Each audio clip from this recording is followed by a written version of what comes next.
주일 예배에 오신 여러분들 진심으로 반갑습니다. 우리 하나님의 은혜가 정오의 햇빛처럼 비춰주시는 귀한 주일 예배가 되기를 바랍니다. 교회 소식 중요한 것만 화면을 통해서 전해드리겠습니다. 매일 새벽기도, 매일 묵상 예배 영상이 제공되고 있습니다.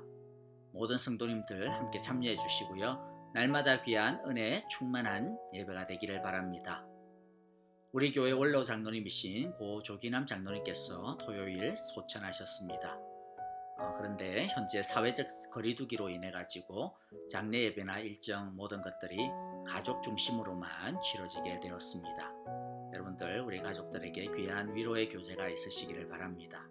나머지 소식은 주보와 목장을 통한 공지사항을 참조해 주시기를 바랍니다. 이제 함께 합심기도를 드리겠습니다.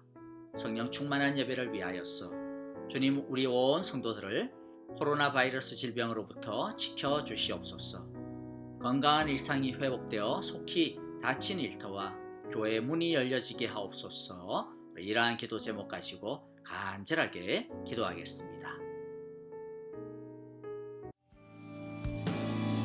주의 날개 아래 주의 날개 아래 거하는 것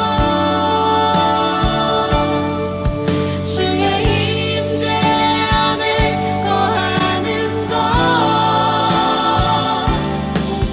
나의 가장 큰 소망 나의 가장 큰 은혜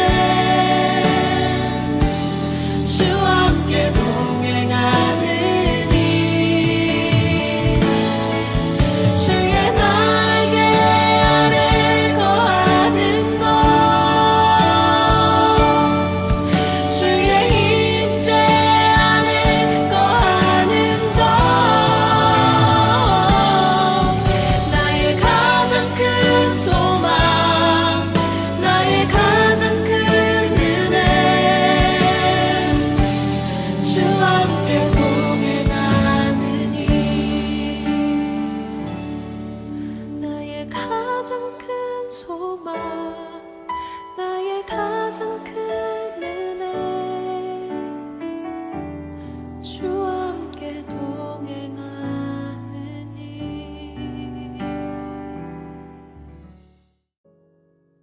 함께 기도합니다. 하나님 아버지, 오늘도 우리의 처소를 성전 삼아 하나님 앞에 나와 예배합니다. 하나님을 기뻐하는 것이 우리의 힘이라 말씀하셨는데 오늘 예배를 통해 우리의 영혼과 삶의 활기가 살아나고 새 힘이 솟아나게 하여 주옵소서. 주님, 이 시간 한 주간의 우리의 삶을 돌아봅니다. 말과 행실과 삶 속에서 삐져나왔던 우리의 허물과 죄를 회개하오니 십자가의 보혈로 용서하여 주시고 성령의 기름 부음의 은혜를 주시고 우리를 새롭게 하여 주시옵소서. 오늘도 주님께 귀한 예물을 바치는 귀한 가정과 손길을 기억하여 주옵소서. 모든 것이 주님으로부터 왔으며 주님으로 말미암고 주님께 돌아갈 줄을 알고 믿음으로 드렸습니다. 코로나 바이러스 사태로 인해 경제적인 활동들이 큰 타격을 입고 있음을 주여 아십니다. 주님, 우리에게 먹을 것, 입을 것, 쓸 것과 지낼 것을 만나처럼 하늘로부터 공급하여 주시고 보호하여 주시옵소서. 아무도 바이러스에 걸리지 않고 안전하게 지켜주심을 감사합니다. 우리 모두 다시 만날 때까지 앞으로도 계속 지켜 보호하여 주옵소서. 주님의 교회를 세우기 위해 수고하였던 고 조기남 장로님을 이제 하나님의 품에 받아주시고 안식하게 하시니 감사합니다. 슬픔을 당한 가정을 위로하여 주시옵소서. 이제 우리가 찬양으로 하나님 앞에 예배드리며 나아가오니 각 처소에서 온 마음을 다해 힘을 다해 주의 이름을 찬양하게 하시고 부르게 하옵소서. 하나님의 말씀을 겸손하게 기다리오니 주님, 우리의 눈을 들어 하나님의 놀라운 영광을 보게 하여 주시고 주의 생명의 말씀을 듣게 하여 주시옵소서. 세계 각지 흩어져 있는 우리 사랑하는 선교사님들과 그 귀한 사역들과 교회들을 주님 축복하시고 모든 교회들마다 주의 성령으로 하나 되어 은혜의 자리 되게 하옵소서. 예수님 이름으로 기도하옵나이다. 아멘.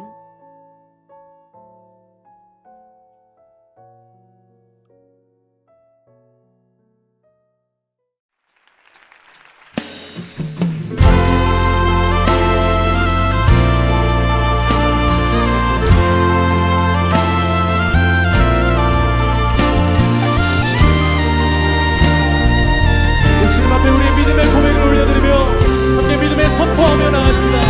주 안에 있는 나에게, 주 안에 있는 나에게 딴 근심이 있으랴. 십자가 밑에 나가 내 짐을 풀었네. 그 두려움이 변하여, 두려움이 변하여 내 기도 되었고 전날의 한숨, 날의 한숨 변하여 내 노래 되었네. 노래 되었네. 주님을 찬송하면서 할렐루야 할렐루야. 내 앞길 멀고 험해도 나 주님만 따라가리. 주 안에 있는 나에게, 안에 있는 나에게 딴 근심이 있으랴. 십자가 밑에 나가 내 짐을 풀었네. 그 두려움이 변하여, 두려움이 변하여 내 기도 되었고 전날의 한숨 변하여 내 노래 되었네. 주님을 찬송하면서 할렐루야 할렐루야. 내 앞길 멀고 험해도 나 주님만 따라가리. 내 주는 자비하셔서 주는 자비하셔서 늘 함께 계시고 내 굽힌 밤을 하시고 늘 채워주시네. 내 주와 맺은 언약을 주와 맺은 영불변하시는 불변하시니 그 날아가기까지는 늘 보호하시네. 주님을 찬송하면서 할렐루야 할렐루야. 내 앞길 멀고 험해도 나 주님만 따라가리. 주님을 찬송하면서 주님을 찬송하면서 할렐루야 할렐루야. 내 앞길 멀고 험해도 나 주님만 따라가리. 주님을 찬송, 주님을 찬송하면서 할렐루야. 할렐루야 할렐루야. 내 앞길 멀고 험해도 나 주님만 따라가리. 주님을 찬송하면서 할렐루야 할렐루야. 내 앞길 멀고 험해도 나 주님만 따라가리. 내 앞길 멀고 험해도 내 앞길 멀고 험해도 나 주님만 따라가리.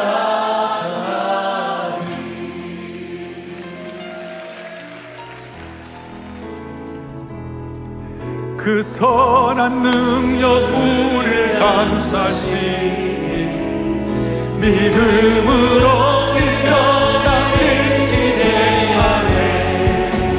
예수 언제나 우리와 함께 계셔.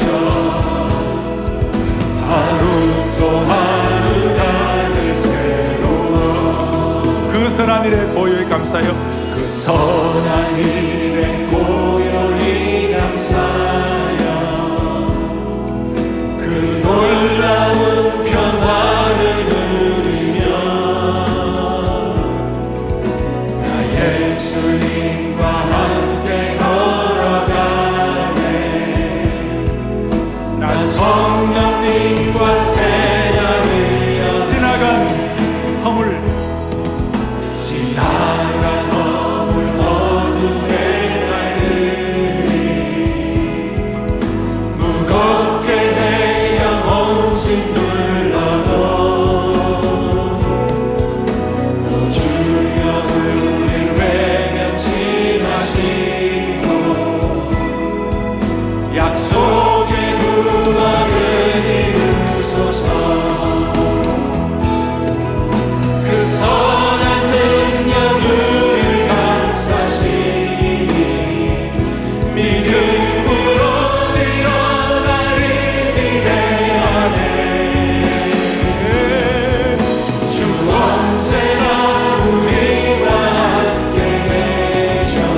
자매 여러분, 우리 마지막 한 번 더 그 선한 능력을 두 손 번쩍 듭시다.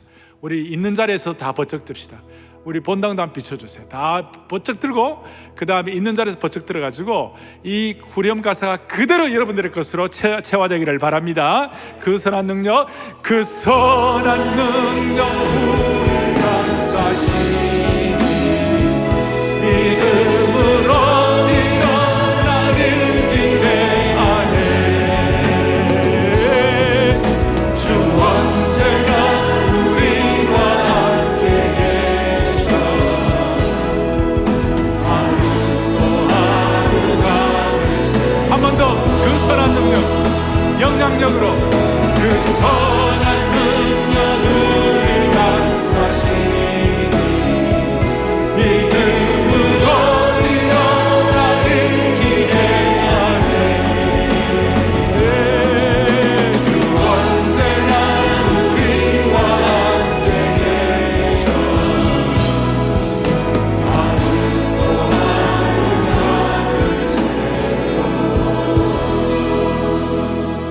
아멘.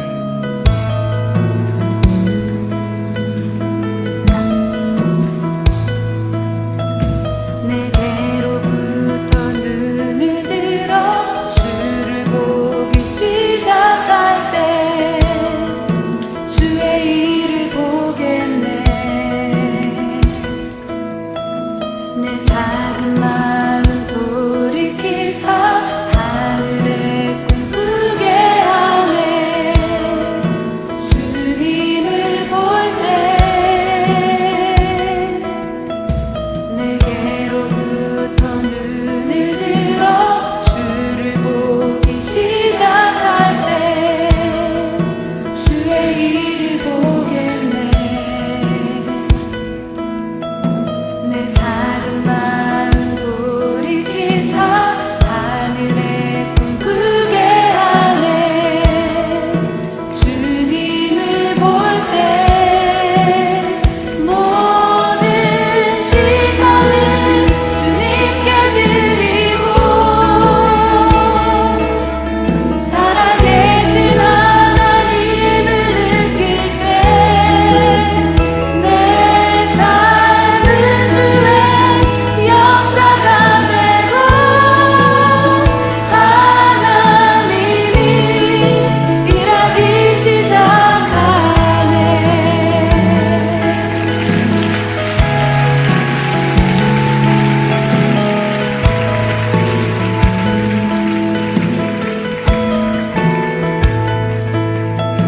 성령이 나를 변화시켜 모든 두려움 사라질 때 주의 일을 보겠네. 황폐한 땅 한가운데서 주님만을 알게 되리. 주님을 볼 때 모든 시선을 주님께 드리고 살아계신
하나님의 말씀을 같이 읽겠습니다. 이사야서 41장 1절부터 14절까지의 말씀인데요. 저와 여러분들 한 절씩 교독하겠습니다. 1절을 제가 먼저 읽습니다.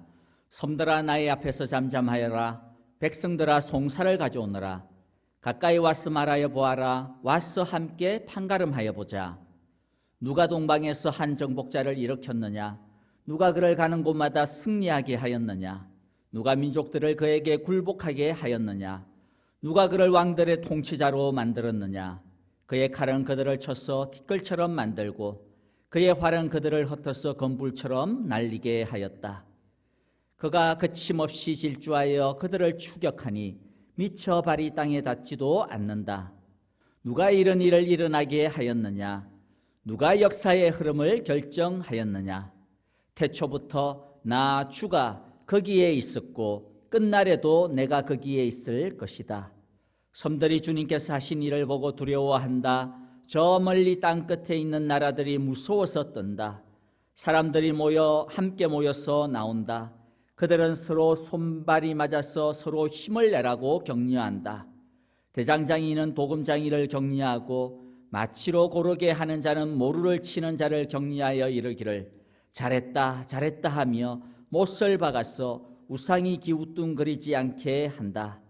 그러나 나의 종 너 이스라엘아, 내가 선택한 야곱아, 나의 친구 아브라함의 자손아, 내가 땅끝에서부터 너를 데리고 왔으며 세상의 가장 먼 곳으로부터 너를 불러내었다. 그리고 내가 너에게 말하였다. 너는 나의 종이니 내가 너를 선택하였고 버리지 않았다 하였다. 내가 너와 함께 있으니 두려워하지 말아라. 내가 너의 하나님이니 떨지 말아라. 내가 너를 강하게 하겠다. 내가 너를 도와주고 내 승리의 오른팔로 너를 붙들어 주겠다. 너에게 화를 낸 모든 자들이 수치를 당하며 당황할 것이다. 너와 다투는 자들이 아무것도 아닌 자들처럼 되어서 멸망할 것이다. 내가 아무리 찾아보아도 너에게 대적하는 자들은 만나지 못할 것이며 너와 싸우는 자들이 아무것도 아닌 것 같이 허무한 것 같이 될 것이다. 나는 주 너의 하나님이다. 내가 너의 오른손을 붙잡고 있다. 내가 너에게 말한다. 두려워하지 말라. 내가 너를 돕겠다. 너 지렁이 같은 야곱아, 벌레 같은 이스라엘아, 두려워하지 말아라. 주님께서 말씀하시기를 내가 너를 돕겠다. 나 이스라엘의 거룩한 하나님이 너를 속량한다고 하셨다. 아멘. 여러분들 지금의 상황을 겪으면서 많은 분들이 하는 가장 많이 하시는 말씀이 뭐냐면 교회 와서 예배 드리는 것이 얼마나 소중한 일이었는지 미처 몰랐습니다. 이전에는 당연한 줄로만 알았던 그 많은 것들이 아이고 그게 당연한 것이 아니었다라고 하는 것을 실감하게 되었습니다. 이런 말씀을 참 많이 하시는 것 같아요. 제가 그런 말씀을 들을 때마다 속으로는 좀 그런 기대도 하게 돼요.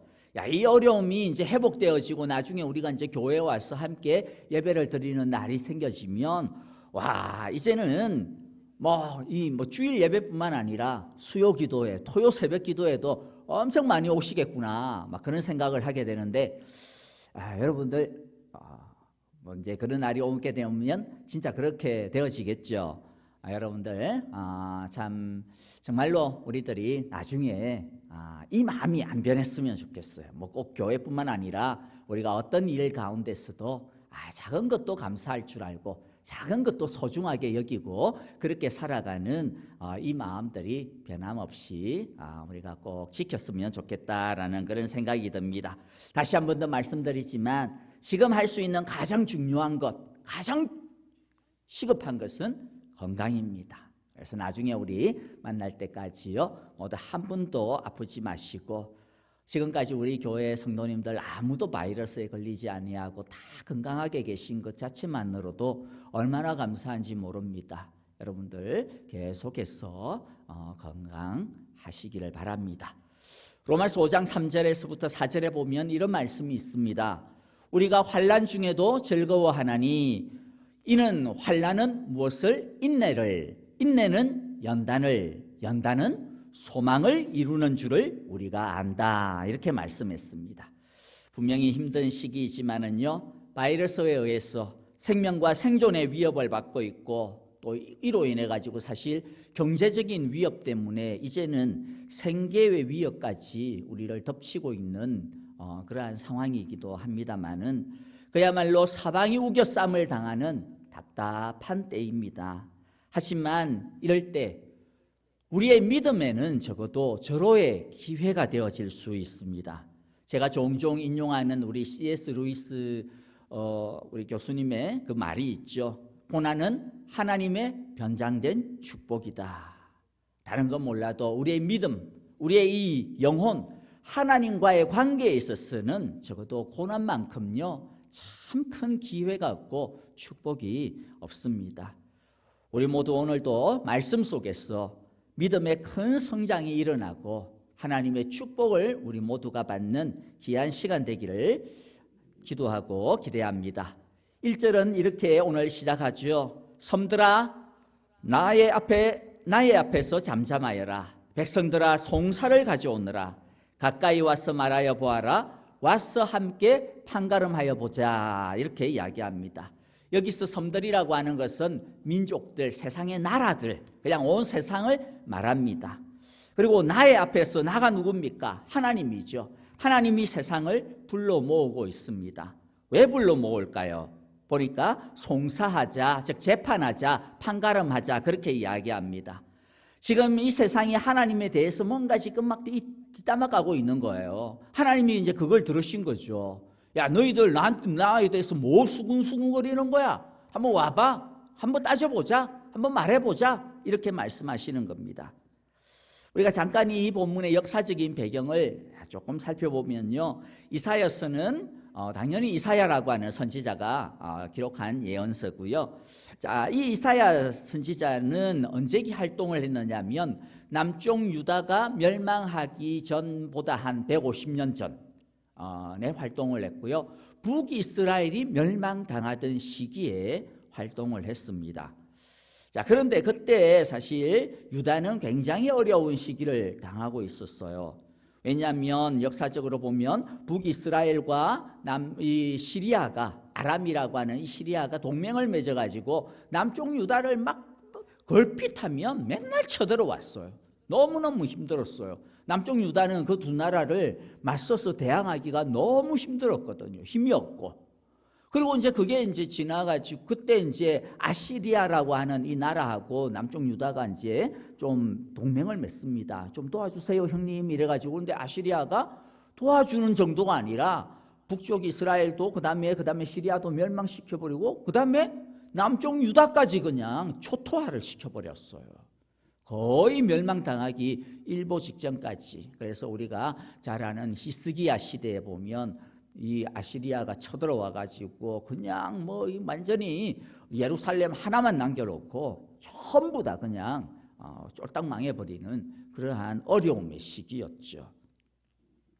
아마 이 두 가지 사건들이, 이러한 사건들이 수군구림의 이유가 아닐까라고 짐작이 되어져요.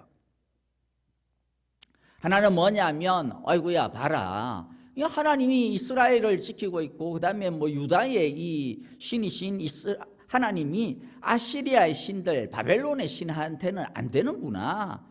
뭐 별로 힘이 없네. 뭐 창조주 하나님이라 그러더니 그다음에 뭐 옛날에 뭐 이렇게 홍해를 가르고 그다음에 뭐 출애굽 시켰다 그러더니 이제는 그냥 기운이 딸리나 보다. 이렇게 하나님에 대해 조롱하는 것이죠. 왜냐하면 그 당시의 전쟁이라고 하는 것은 나라와 나라와의 전쟁일 뿐만 아니라 또 누구와의 전쟁이에요? 그 나라의 수호신들, 그 수호신의 전쟁이라고 이해가 되어졌기 때문입니다. 그러니까 북이스라엘이 아시리아에게 멸망당하는 것은 하나님이 아시리아의 신보다 약한 것.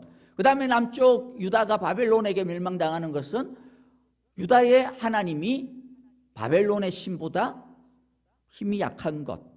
하나님이 패배한 것이라고 생각이 되어지는 것이죠. 두 번째 수군거림은 무엇이냐면 북이스라엘과 남유다에 대한 수군거림일 거예요. 이들의 패망은 신들이 이들의 나라를, 즉 하나님이 이 북이스라엘과 유다를 버렸기 때문이다 라고 생각을 하게 되기 때문이지요. 그런데 이러한 생각들은요, 비단 주변 나라나 주변 나라의 사람들만 그렇게 생각한 게 아니었습니다. 나중에 이제 우리가 선지서들을 읽어보면요, 누가 이런 생각을 하느냐 하면 이스라엘 사람들 스스로도 그렇게 생각을 하는 거예요. 하나님, 당신은 어디에 있습니까? 다윗에게 하나님께서 영원한 왕조를 약속하셨는데 이 하나님의 거룩한 성전인데 이게 그냥 불타버리고 이러는 것, 하나님의 그 약속이 어디에 있습니까? 하나님 우리를 버리셨나이까? 이러한 하나님에 대한 실망과 의심, 혼란함과 불신앙이 막 그냥 이스라엘을 갖다가 또한 뒤덮고 있었습니다. 여러분, 이런 수군거림과 의심들을 보게 되어지면 사실 이스라엘만 그런 게 아니라 우리도, 오늘날 우리도 이럴 때가 참 많이 있잖아요. 성도가 고난을 당할 때 주위의 사람들이 수군수군거리죠. 야, 쟤 왜 저러냐? 하나님 믿는데 왜 하나님 뭐 안 도와주시냐? 그리고 뿐만 아니라 성도의 마음 가운데도 뭐가 찾아와요. 하나님이 진짜 계시나? 진짜 살아있나? 살아있다면 왜 나에게 이런 일이 있는 거야? 아니, 하나님 살아있다 치자. 그러면 나를 사랑하시나? 나를 지금 지켜보고 계시나? 하나님이 나를 사랑하신다면 왜 나에게, 어떻게 나한테 이럴 수가 있어? 이러한 절규들이 저절로 나오게 되어지죠. 그로 인해 가지고 영적인 침체를 사실은 자주자주 종종 우리는 경험하게 되어집니다. 바로 그럴 때 하나님께서는 지금 우리를 부르는 거예요. 너희들한테 그런 소리가 있어? 그럼 나한테 나와서 나한테 따져봐. 나하고 한번 이야기해보자라는 것이죠. 요즘과 같은 그런 이러한 시기 우리의 영혼 가운데도 혹여라도 그러한 소리가 있다면 우리들이 하나님 앞에 나와서 하나님의 이 따지는 소리를 들어야 됩니다.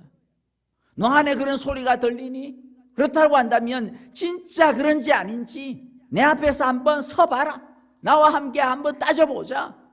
정말로 내가 정말로 너에 대해서 그렇게 생각하는지, 내가 정말로 그런 하나님인지 한번 나의 변호를 한번 들어봐. 여러분, 우리는 하나님 앞에 오늘 서고 있습니다. 오늘 하나님께서 우리에게 어떤 변호를 하시는지 우리가 오늘 듣기를 바랍니다. 첫 번째 2절과 3절에 보면 이 세상의 수군거림에 대한 하나님의 답변이 나옵니다.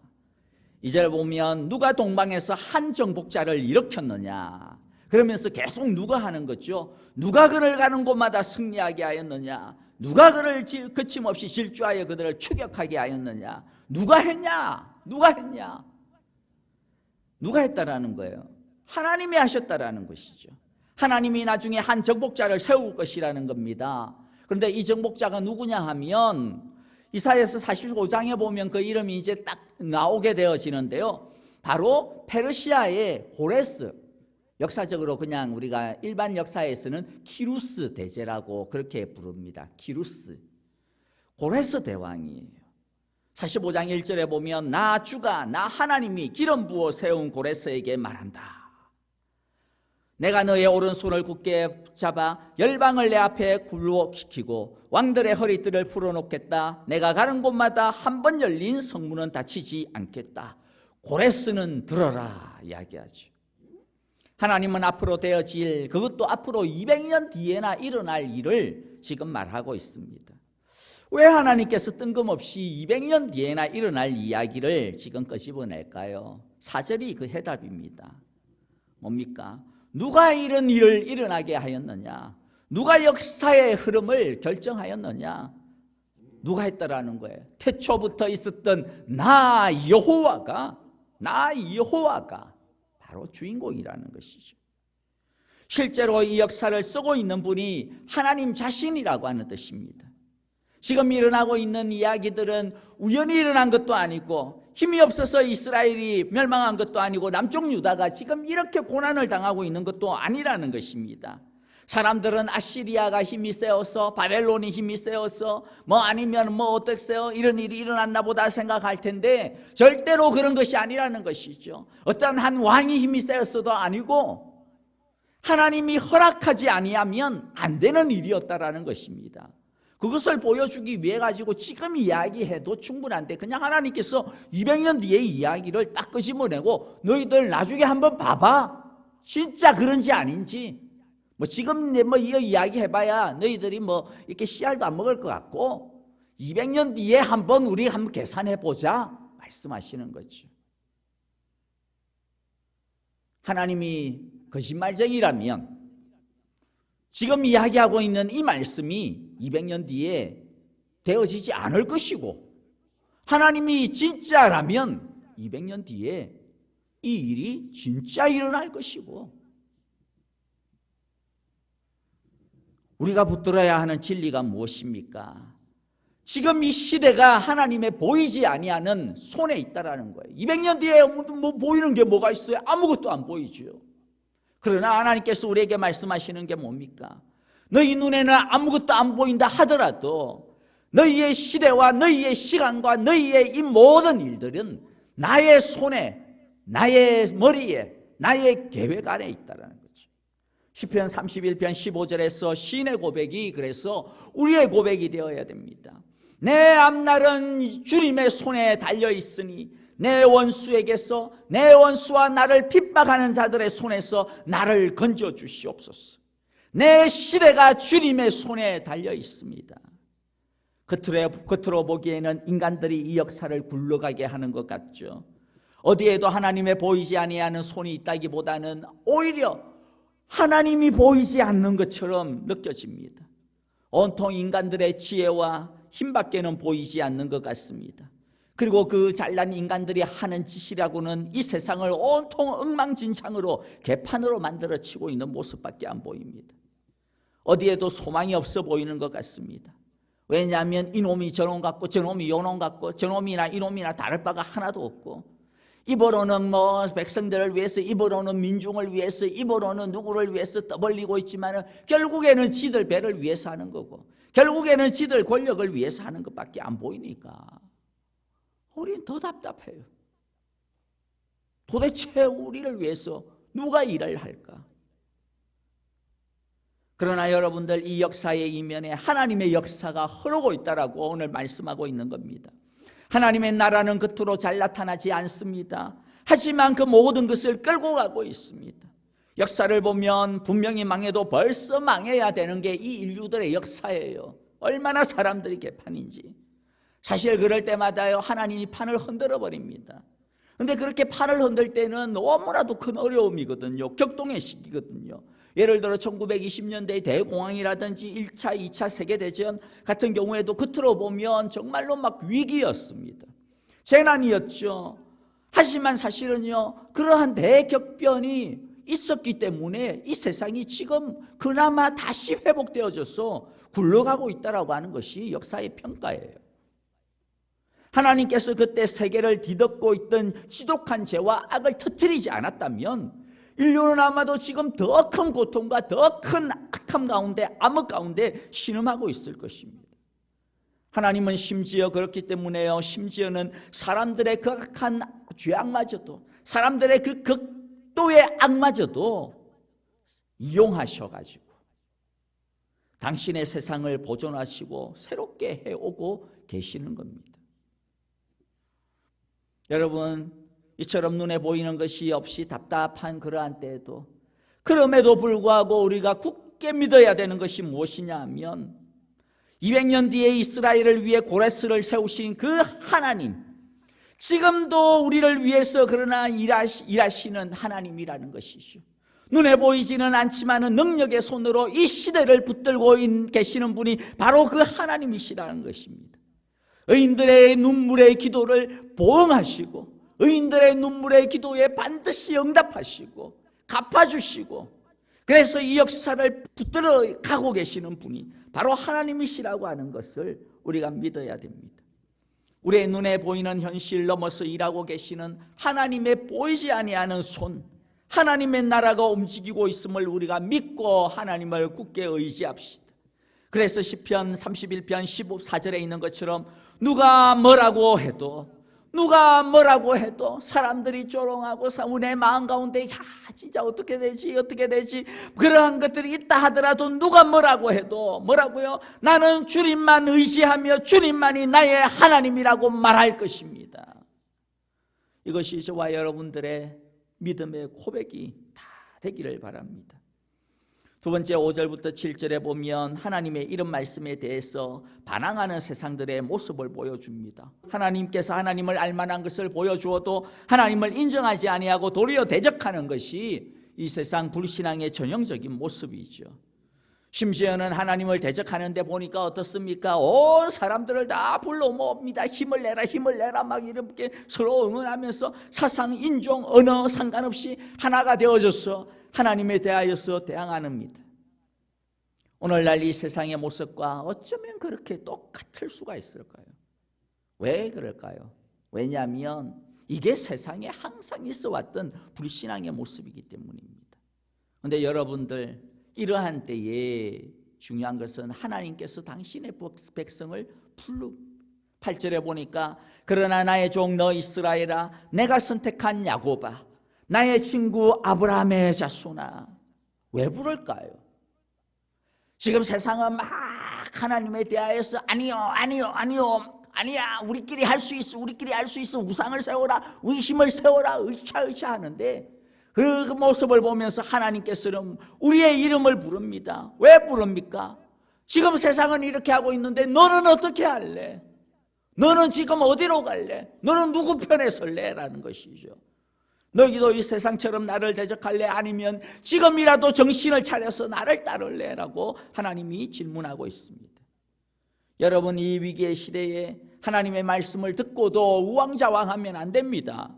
진짜 하나님이 이 세상의 주인이 맞나 막 이러면서 정신을 못 차리고 있으면 안 됩니다. 이럴 때 우리는 오히려 희미했던 우리의 믿음을 다시 붙들어야 됩니다. 8절의 말씀은 이스라엘아 정신 차려라, 정신 차려, 깨어라 말씀하시는 것이죠. 우리를 흔들어 깨우는 하나님의 사이렌 소리입니다. 이 시대의 주인 되시는 하나님의 음성을 다시 한번 듣고 정신 차리는 듣는 시간이 우리 모두에게 임하기를 바랍니다. 이 위기의 시대가 우리의 잠자던 영혼과 믿음을 깨우는 시기가 되어지기를 바랍니다. 하나님은 힘든 시기를 살아가고 있는 그의 백성들을 향하여서 다시 한번 더 격려하시고 다시 한번 더 약속의 말씀을 재확인시켜 주실 것입니다. 첫 번째, 우리가 보면 이제 8절부터 쭉 한 세 가지를 보면요, 14절까지 첫 번째 하나님께서 확인시켜 주시는 게 무엇이냐면 우리의 마음 가운데 하나님이 나를 사랑하는 거 맞아? 진짜 맞아? 내가 이런다면 왜 이렇게 하나님이 나를 힘들게 하지? 그러는 마음 가운데 하나님께서 하나님이 우리를 얼마나 사랑하시는지에 대한 사랑의 확인을 8절부터 9절에 해주시는 거예요. 하나님은 이 엄청난 세상 앞에서 바들바들 떨고 있는 우리를 향하여서 내가 너를 사랑한다라고 말씀해주고 있습니다. 그런데 그냥 사랑한다라고 말하지 않고요, 참 재밌게 사랑한다라고 하는 것을 표현해 주는데 이스라엘의 이름을 3번이나 번갈아 이렇게 다르게 표현을 하면서 낯간지른 애칭으로 우리의 이름을 불러줍니다. 8절이 바로 그거였죠. 뭐라고 불렀습니까? 나의 종 너 이스라엘아, 내가 선택한 야곱아, 나의 친구 아브라함의 자손아. 3가지의 애칭으로요, 그렇죠? 나의 종 너 이스라엘, 나의 택한 야곱, 나의 벗 아브라함의 자손. 마치 뭐와 같으냐면 하나님이 이제 연인들이 서로 이렇게 부를 때 뭐라고 불러요? 야, 선동아, 이렇게 안 부르잖아요. 어떻게 불러요? 아이고 이쁜이, 또는 아니면 아이고 똥강아지 내 새끼, 뭐 이렇게 하죠. 내꺼 뭐 이러면서 뭐 이렇게 카톡에 보면 뭐 내꺼 뭐 이렇게 막 붙입니다. 그렇죠? 바로 그런 거예요. 하나님께서 우리의 이름을 그렇게 불러주시는 거죠. 그런데 좀 생각해 볼 게 있는데요, 이스라엘이 이런 감지덕지한 사랑을 과연 받을 만한 자격이 지금 있는가라고 하는 것입니다. 이 말씀을 받고 있는 지금의 이스라엘은 사실 정말로 망가질 대로 망가져 있는 상태입니다. 이사야의 시대에도 그렇지만은 이 예언의 직접적인 나중에 당사자가 되어질 150년 뒤에 200년 뒤에 이스라엘 포로로 잡혀가 있는 이스라엘의 모습은 더 엉망진창이죠. 그런데도 불구하고 하나님은 이스라엘을 이렇게 불러주고 있다라고 하는 사실이 얼마나 큰 위로가 되고 소망이 되는지 모릅니다. 자격이 없는데도 불구하고 사랑해 주시는 거죠. 그러니까 하나님은 우리가 아무리 막장에 있다 하더라도 여전히 사랑하신다라는 것이죠. 여러분들, 우리들이 난 하나님의 사랑을 받을 만한 게 없는 것 같은데, 하나님이 나를 사랑하지 않을 것 같은데, 여러분들 아무리 우리 스스로가 생각해도 막다른 골목에 있다 하더라도 거기에는 우리가 도무지 하나님을 사랑할 만한 무엇가 있는지 모르겠다라고 하는 생각이 들어도, 아무리 생각을 해도 아닐 것 같다라는 실망에 빠져도, 그때도 하나님은 여전히 우리를 어떻게 해요? 사랑하신다라는 것입니다. 여전히 우리를 사랑으로 대하고 계신다라는 것입니다.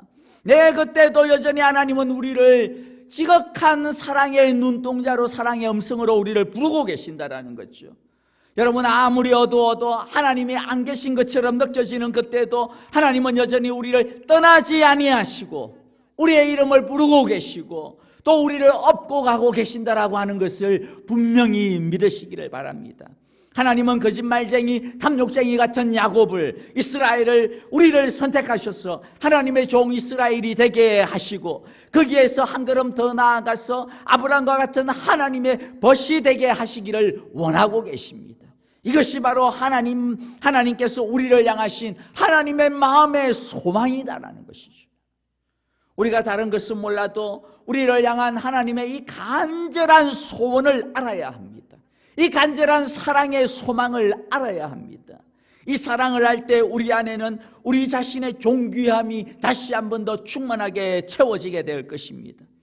그리고 우리가 하나님의 충만한 은혜로 살아갈 때 어떻게 됩니까? 우리 안에 기쁨이 충만하게 될 뿐만 아니라 이 기쁨이 가득 찬 우리가 우리의 주위도 밝히게 되어질 거예요. 다들 힘들어하고 있는 이때에 우리 안에 하나님의 은혜가 가득 차면 내가 다시 한 번 더 새 힘을 얻어서 우리 주위에 있는 사람들에게 다시 한 번 더 소망을 갖다가 불러일으키고 다시 한 번 더 힘을 갖다가 격려를 하게 되어지게 되는 것이죠.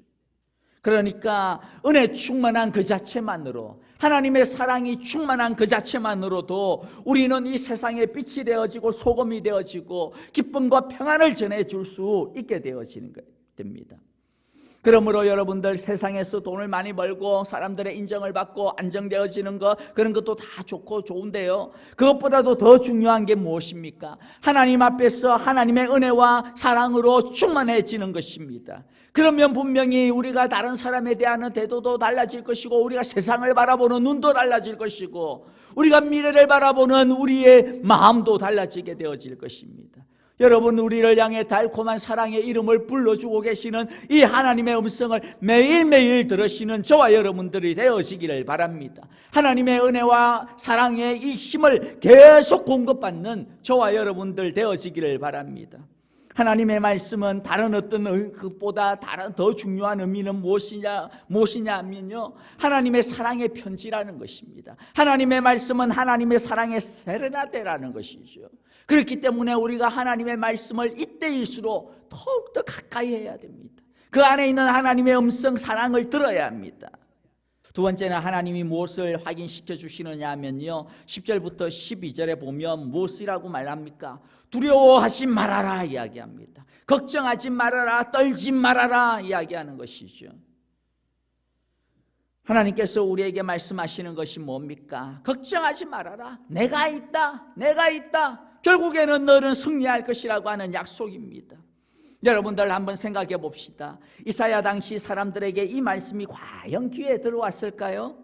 온통 두려움의 천지인데 두려워하지 말아라, 내가 너의 하나님이 됩니다. 떨지 말아라, 내가 너를 강하게 하겠다. 너와 다투는 자들이 아무것도 아닌 자들처럼 되어서 멸망하게 되어질 것이다. 내가 아무리 찾아보아도 너에게 대적하는 자들을 만나지 못할 것이며 너와 싸우는 자들이 아무것도 아닌 것 같이 허무한 것이 되어질 것이다. 하나님이 이렇게 말씀하시지만은 과연 이게 들어왔을까요? 사실 우리도 온통 두려움이 천지가 되어지고 너무 두려워지면 아무것도 안 들리잖아요. 그때가 되면 우리는 오히려 손에 잡히고 눈에 보이는 것 막 지푸라기 잡는 게 자연스러운 반응인 것 같아요. 그래서 보면 우리가 뭐 주위를 보더라도 세상 보면 오히려 이상한 데 더 빠지게 되어지는 것들을 많이 보게 되어지죠. 한국 속담에도 어떤 속담이 있어요. 호랑이한테 잡혀가도 물려가도 뭐 하면 정신만 차리면 살아난다, 뭐 그런 말이 있지 않습니까? 맞아요. 이럴 때일수록 여러분들 정신줄로 오면 안 됩니다. 정신을 차려야 돼, 정신을. 그런데 하나님이 지금 우리에게 주시는 말씀이 그런 맥락이거든요. 야, 정신 차려, 정신 차려. 야, 지금 잠들면 안 돼, 정신 차려. 이렇게 말씀하고 있는 겁니다. 지금 너 어디 보고 있니? 지금 이상한 거 보지 마. 지금 나를 봐. 이렇게 하는 것이죠. 여러분들 뭐예요? 두려움을 이기는 힘은 어디에 있습니까? 다른 데 없어요. 하나님을 의지하는 믿음에 있습니다. 믿음의 눈으로 볼 때 이 세상의 주인 되신 하나님, 우리가 처음에도 살펴봤지만은 눈에 보이지 않지만은 역사의 주인 되신 하나님, 이 시대의 핸들을 쥐고 계시는 하나님, 그 하나님의 손을 볼 수가 있어야 우리가 지금 여기에서 이상한 엉뚱하지 않게 되는 것이죠. 두려움을 극복할 수가 있습니다. 이럴 때일수록 우리가 믿음을 굳게 잡아야 되는데요. 그러면 어떻게 해야 흔들리는 믿음을 붙잡을 수가 있을까요? 어떻게 해야 그러면 믿음을 붙잡을 수가 있냐? 궤변 같지만은 믿음을 살리는 길은요, 믿음밖에 없어요. 좀 이상합니까? 믿음을 살리는 길은 믿음밖에 없어요. 믿음밖에. 여러분, 정신줄을 안 놓으려면 어떻게 해야 돼요? 정신줄을 안 놓으려면 똑바로 쳐다봐야 됩니다. 우리의 흔들리는 눈동자, 막 이 세상을 향하여서, 문제를 향하여서, 환경을 향하여서 흔들리는 눈동자가 아니라 나를 붙들어 줄 수 있는 것을 딱 붙잡아야죠. 믿음을 붙잡으려면 상황이나 눈에 보이는 것을 따라가지 말고 하나님의 약속의 말씀을 굳게 붙들어야 합니다.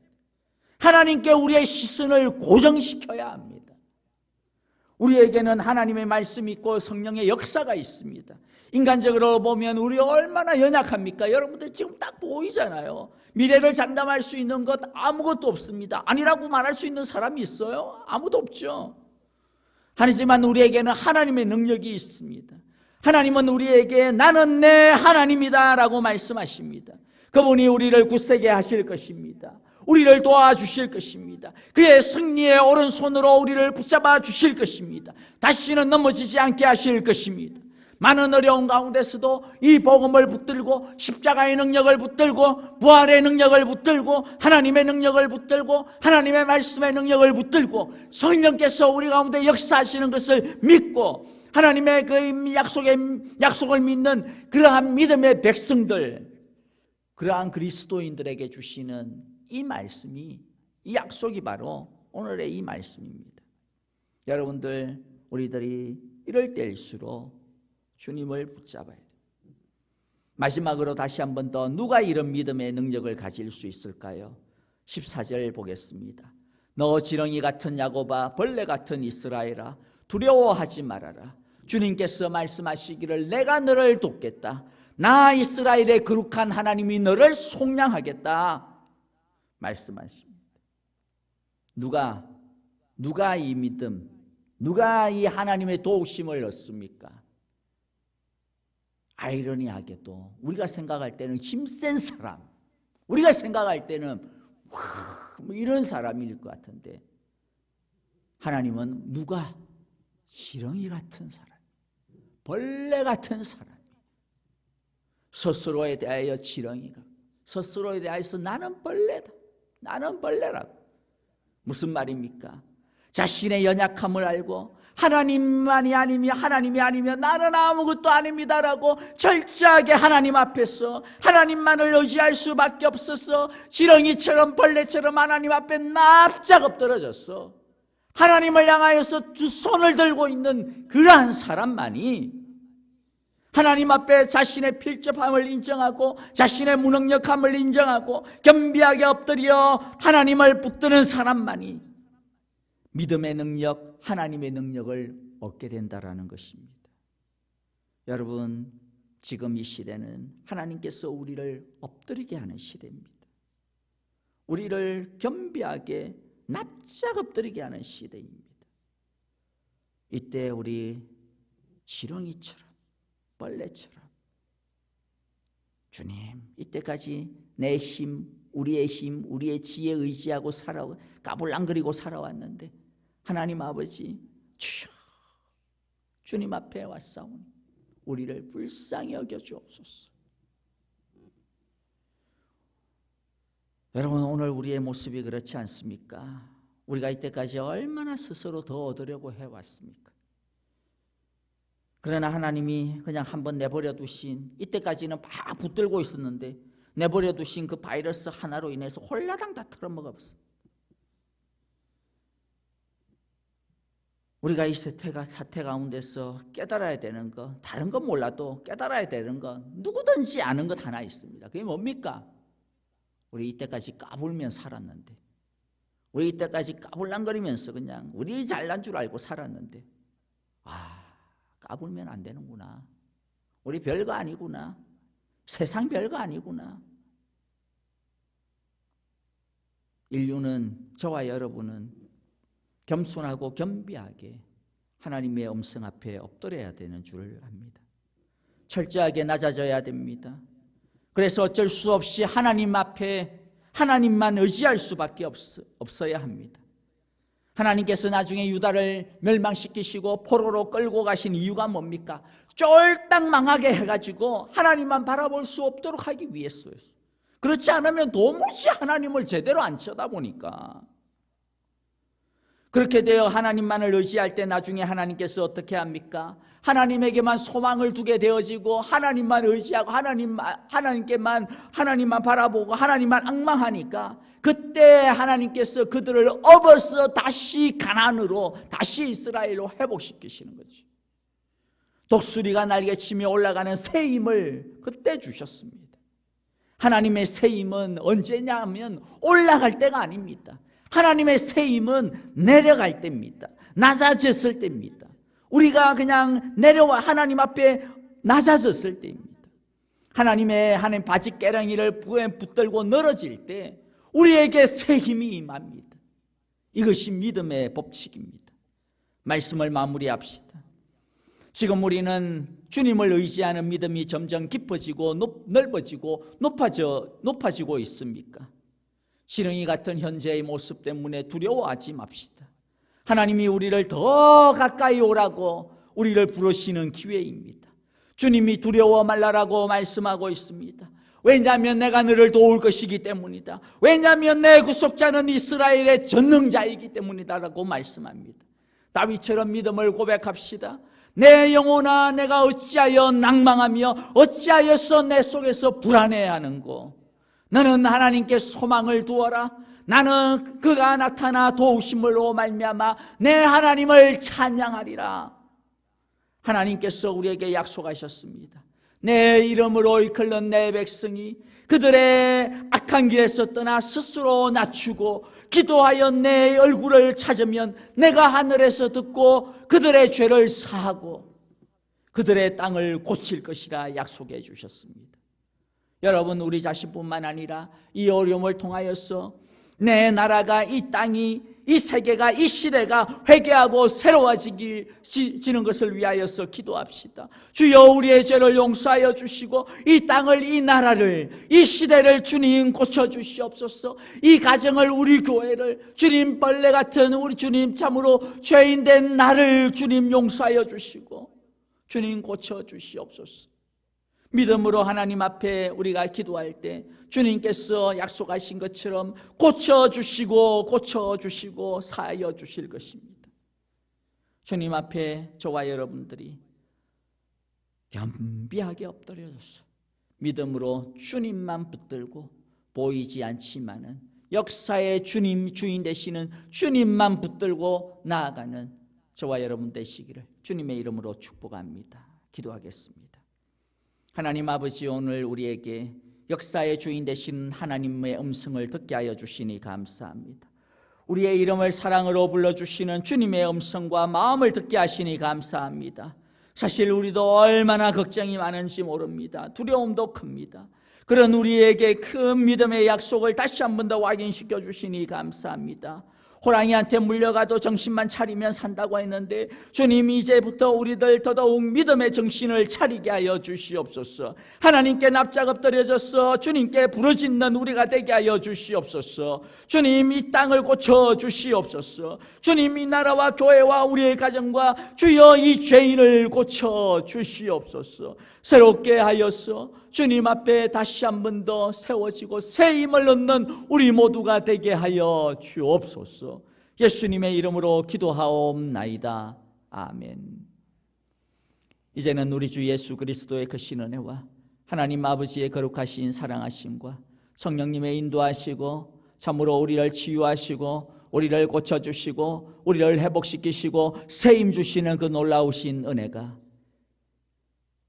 참으로 힘들고 어렵고 두려운 가운데 있는 이 세상이지만은 그럼에도 불구하고 우리의 눈을 들어 하나님을 바라보고 우리의 마음을 주님께만 고정시켜 주께만 우리의 소망을 두고 두려워 말라는 주님의 음성, 주님의 말씀을 날마다 마음 가운데 새기고 믿음으로 살아가기로 오늘도 결심하며 더욱더 납작 엎드려진 겸비함으로 주님을 바라보기로 결심하는 우리 예배 드리는 우리 온 사랑하는 성도들과 또 주님께서 우리에게 주신 귀한 가정과 자녀들, 하나님께서 우리에게 맡기신 귀한 삶의 터전들, 주님께서 우리에게 또 맡기실 앞으로의 우리의 믿음의 온 걸음 위에 이제로부터 영원토록 함께 계시기를 축원하옵나이다.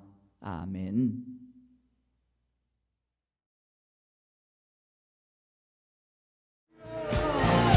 새 힘